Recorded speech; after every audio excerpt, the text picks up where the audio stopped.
just kind of just looking to see, what people are doing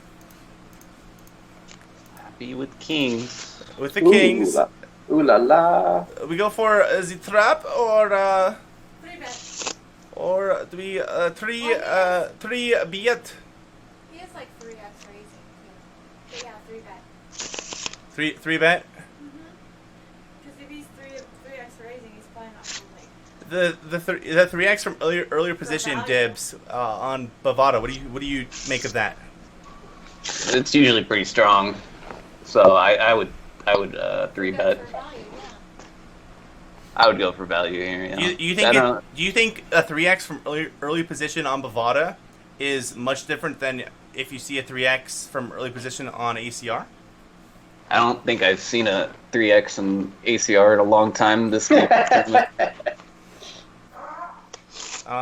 Let's see about sizing here. I mean, versus a 3x, like dibs, do you just give zero fucks and just like put in as much money as you can because you think this is really strong, or do you size down and still go like 32 or like? I would go 35. Like 35.75 or something stupid. Yeah, you don't like upsize and say like, okay, this guy's super strong, so 42. Here we go, bitch. No, because I've noticed with like Rex, like when you go big, they're like, oh, he has a big hand, like because I would go big because they think like we think like them, but we're just doing the same thing, I guess. First, I mean, you could go bigger, but If he has a very strong hand, it doesn't matter really anyway. So the downside to going really big is that you're not sure he's strong. Like you think he's strong, but there's still that X% chance that he's fucking around. So I like slightly smaller bet because the strong hands are going to get it in anyway, and this way you keep in the weaker hands. I like it. Yep. And I think we do go, right around that sizing that Dibs was mentioning. Look at that. Damn! Oh, nailed it. Pay that man his money. There we go. And this guy is this guy is not folding. Surprise, surprise. Yeah, that's me. And for Lappy, the toughest of seats. Let's see here, previous action. Okay, so he checks. And what do we do here, guys? What do you think is the play here? You can check back if you want to. Could check back. Okay. What else? What are we doing here, guys? Felon says we can check back here. You could. I tend to bet because it's just because of the texture of the board. Like you don't have to bet too much. No, you don't have to bet too much, but I would usually bet. Yeah, it's like 27, and then you could just have jam stacks for turn. If you bet 27, you'll have like less than that on the turn. Stack the pot will be right. I mean, even if you bet like 2K, like just above 2K. Yeah, I'm not Yeah. betting big here if I bet. Yeah, I think I want to lean towards betting here. We don't have the diamond.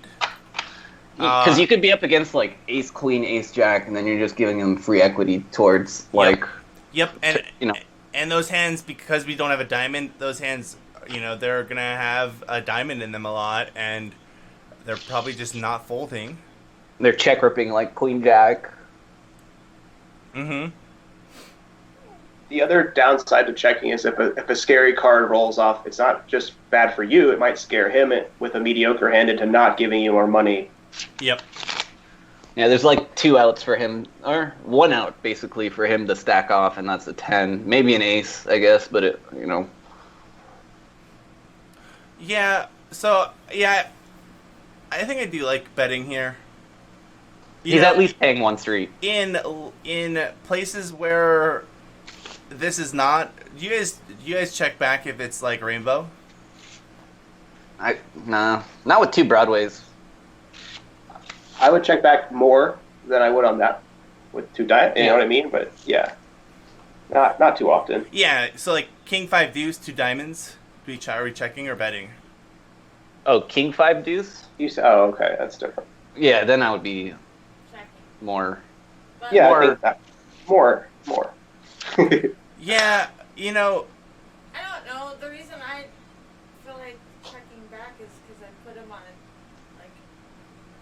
like queens and aces and stuff that's gonna flat my 3-bet like that. And he 3x raised. but you put him on queens? Yeah. Yeah. Yeah. So checking back to me feels good. Checking back feels good. Yeah. Yeah. I think queens will still call a small bet anyway. Yeah. Yeah. Yeah, I do think so. I think a lot of his You range think continues. he's ripping queens and aces and shit there? I think. Pre-flop? Well, I'm Yes. asking Lappy. Sorry. What's up? What was your Do you question? think queens and aces are ripping there? Like Are ripping versus pre? your 3-bet? Yeah. Not always. I think aces probably does something other than just flat here. Okay. I just don't assume these guys are good and they're flatting aces or anything. Okay. I mean, can we? Do we agree upon that? They're just getting it on free. So the only problem, the problem here is like if we bet this flop, like pocket eights, pocket nines, pocket seven, like all those kinds of hands fold. Right, Dibs? Like even on even on Bovada where they're just like super sketch and like. So what? So they fold. Like that's a very narrow range. So that's what I'm saying is like, so we're targeting specifically like 10x. We're targeting like ace jack, ace queen with a diamond, queen jack. All Broadway combos.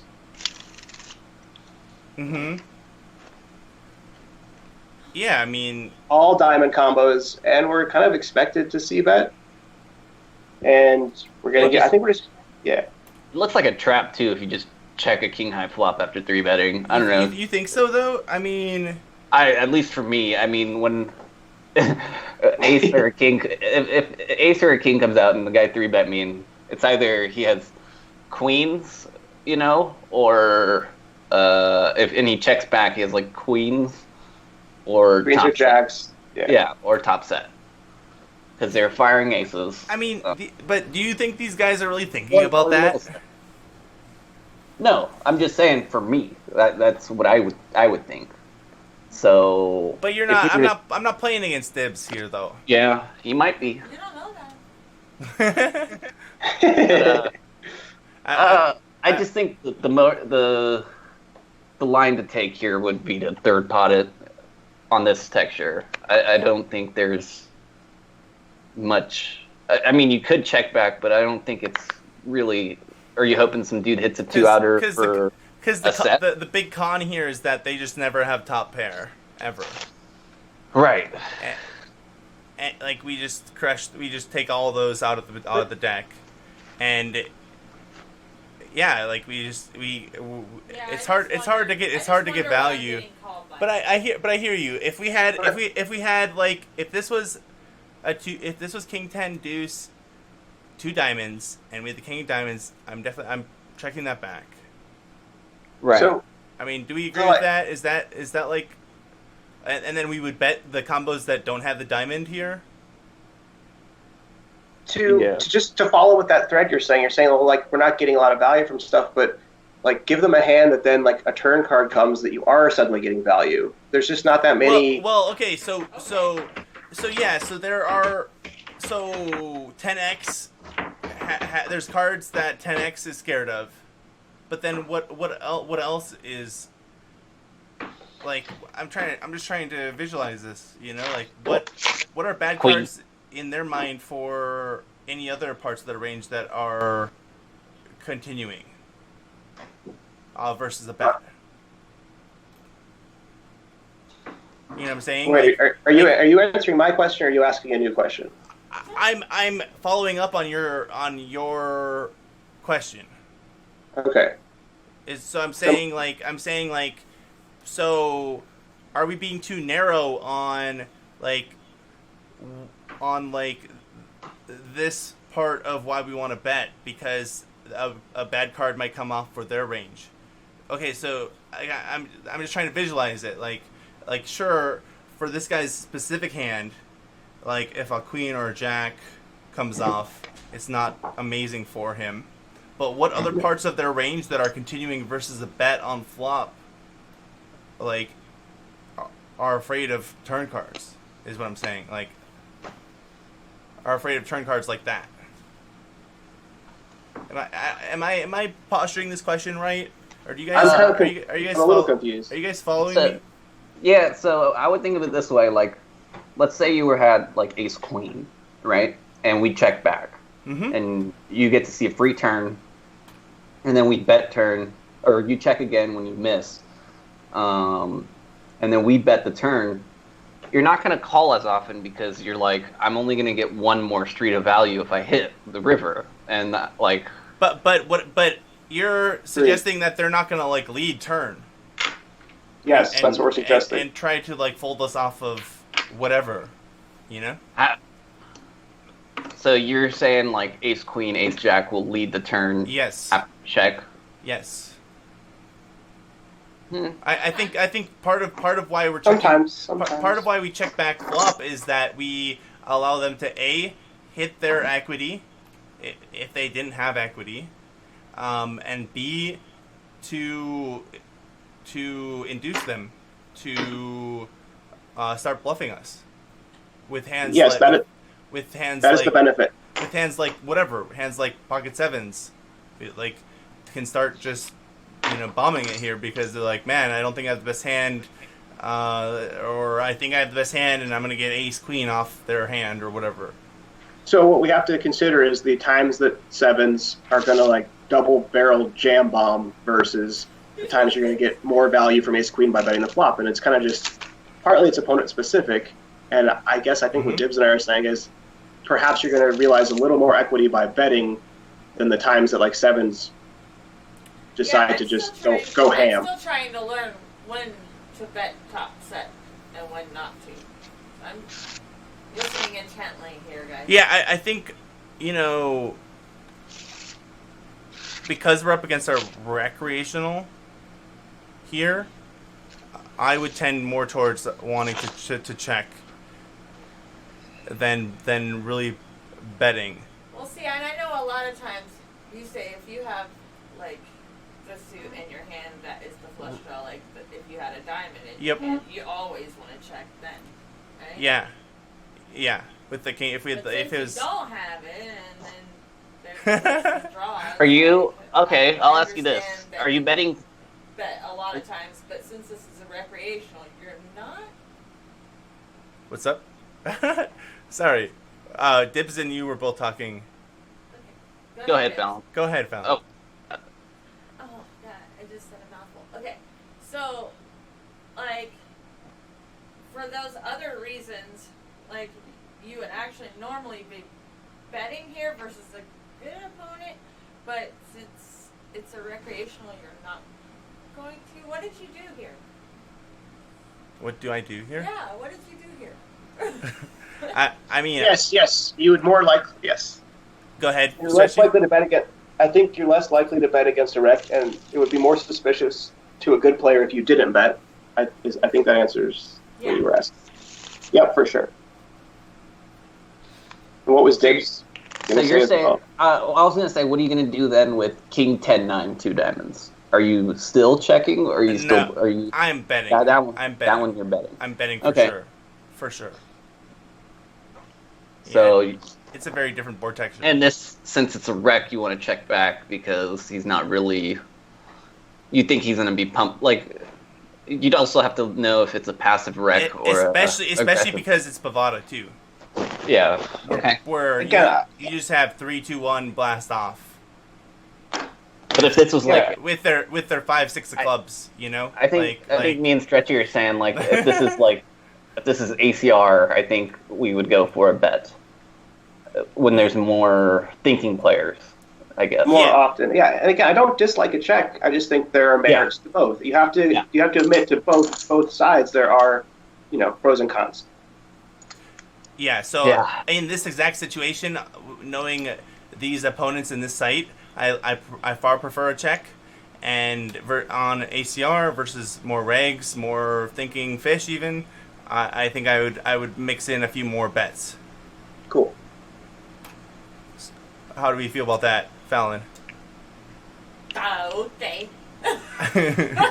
Well, I get it. Yeah. Sorry, Stretchy? what? No, I was saying that's exactly the. I think that was the question that Okay. that Fallon had asked. Okay. Cool. So let's see what we did. All We- in. we- Dang. I get it's full. You guys. I mean, you guys were wanting a bet, so why not shove? You know. I mean, Calm down. Let's see what happens on the turn. and I mean, sorry, I just got ahead of myself. So I mean, we don't bet flop. I think we're definitely betting turn. Do we- Yeah, I think that's the nice thing about it is that you could still bet turn, bet river all in. Mhm. Right. So For sure. We get called. 9 of spades, and stack the pot 1-1. Wait, what? Oh my goodness. Okay, you know, I like it. It's good. I was thinking. What else? He can't have that much. I was thinking we're jamming, but yeah. Then I think in game I was thinking exactly what Stretchy is saying. Is that it's hard for him to have much, and we can also even potentially induce here by going really small. A, get really thin value, and then B, induce. What do you think, Dibs? I want to know what Dibs. What would you do on the turn? Would you have chosen that sizing, or would you? And then what would you do on the river? So let's take I probably would have went like 28, but that's whatever. And then river. So they don't want to bust, and they want to have enough of a stack to like think they still have a chance. So I like the sizing on the river, maybe a little bit bigger, maybe like 5,900 or so. So we're basically all in agreement that you don't want to just jam river in this particular situation. Mm-hmm. Yeah, I agree too. Yeah. Yeah, a few hands do get there, but I don't really think enough gets there. I think he would have let you know if he had queen jack or like and two, or 7-8 or like two pair. Like Keep in mind it was a 3-bet pot pre, so I it's still up. think he's having Queen Jack. he could have queen jack suited, but not But with this not line. not 9-10 suited very often. I wouldn't expect him to anyway to call pre-flop, but you never know. And I think if he had 9-10, he probably tells us on river, right? Like I would expect a lead out of some sort. What do you think? What do you think about that, Dibs? Do you agree? Yeah. I think he'd lead jams and just thinks you have ace king. Yep. So I think that makes betting smaller here even better, because we would expect some sort of sign that he had better on river when he could just lead. So I kind of like this play. Yeah, 40% pot's pretty cool. Getting value from a 10, a 9, who knows, pocket 8s that wants to check shove us here. You know, whatever, right? Who knows what Jacks could be flat. Call. he does call. Nice. You get paid. And we're up to 40K, 100 big. We've been sticking around 100 bigs this entire tournament.